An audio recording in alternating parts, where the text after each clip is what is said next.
You've said that you're a strong advocate of the local food and local community. Can you say a little bit more about why that's attractive to you, especially given that we've got this amazing global food system that is very efficient and can bring us anything from anywhere for a relatively low price? Yeah. So one of the things that I love about local is the sense of community that it inspires. And in all of the places that I've worked around the world and in the U.S., I've always noticed that food has a really strong way of bringing people together. So in Ecuador, these community groups, which were called the canastas comunitarias, which means community food basket, the act of sourcing the food, distributing it, that really became like a social gathering place where people could exchange recipes and information and update each other on stories. Last weekend I was at my CSA's farm, and they had this thing called soup stock, and they had 3 different chefs make like big, huge pots of soup, of different soups, using all the farm's products. There's a venison chili, a beet borscht, and an apple sherry, like cream soup. And there were at least 60 people there, you know, lots of children, and people just came to gather around this experience of food. So it's February in Ithaca, meaning that beets, root vegetables, maybe some apples left over. Yeah. That's the kind of stuff people are using. Exactly, yeah. Kale, hardy greens that can be grown in greenhouses. Exactly.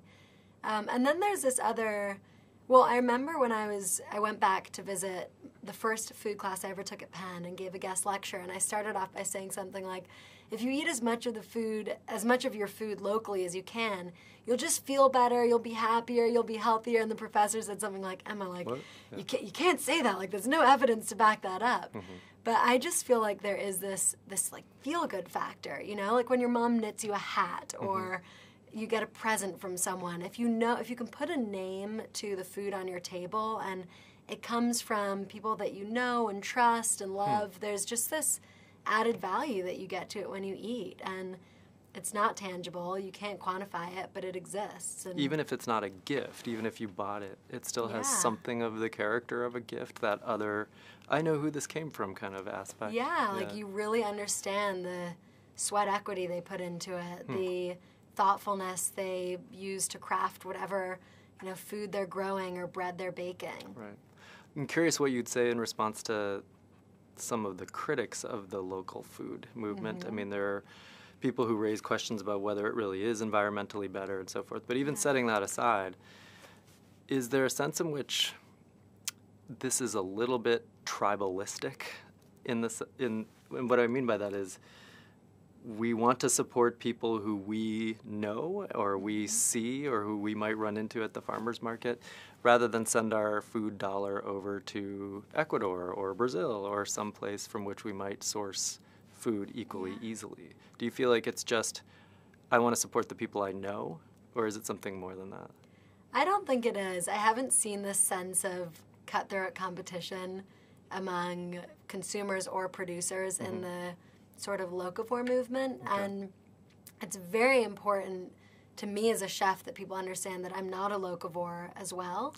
And I'm first-generation American. I have family on 5 continents. None of my immediate family's in this country. And I am deeply attached to a lot of food that we can't get here, like Jamaican ackee fruit or, you know, Italian olive oil. I mean, there are ingredients that I have to get from other places that are essential for me in my kitchen. And so this is where I would say, you know, when we're part of a global economy, right? And things like the spice trade are centuries old. So as we continue to connect with other communities around the world, it's also important to be thoughtful about where our food is coming from. And that goes back to food with roots. So attempting to understand the stories of where food comes from when we can. There's some labels to help with that, like fair trade chocolate. It's not always easy, and that's, I think, also an area that we have a lot of room to grow in and improve on. So it's not just monolithically local, you should only buy from around here and support people from around here. It mixes it up. It recognizes the importance of local.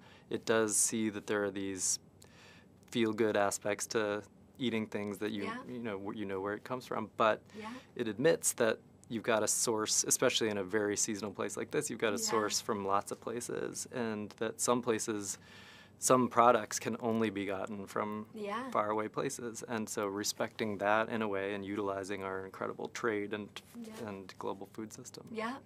Yeah. Nice. It's good balance.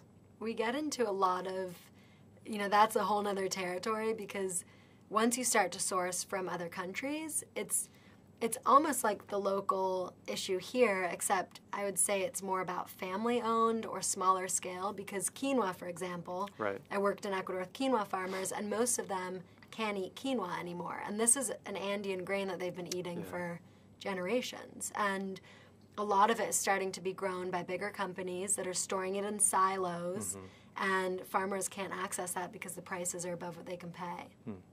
So when you source non-locally, do so in a way that's aware of some of the complications, go for free trade and things like that. Yeah, and it's not easy, I know that there's so much to know about when we're buying food, and I think that a lot of grocery stores and markets are really trying to improve their labeling and how they're helping people make decisions. And there's just more and more information out there on the internet and in books and stuff too.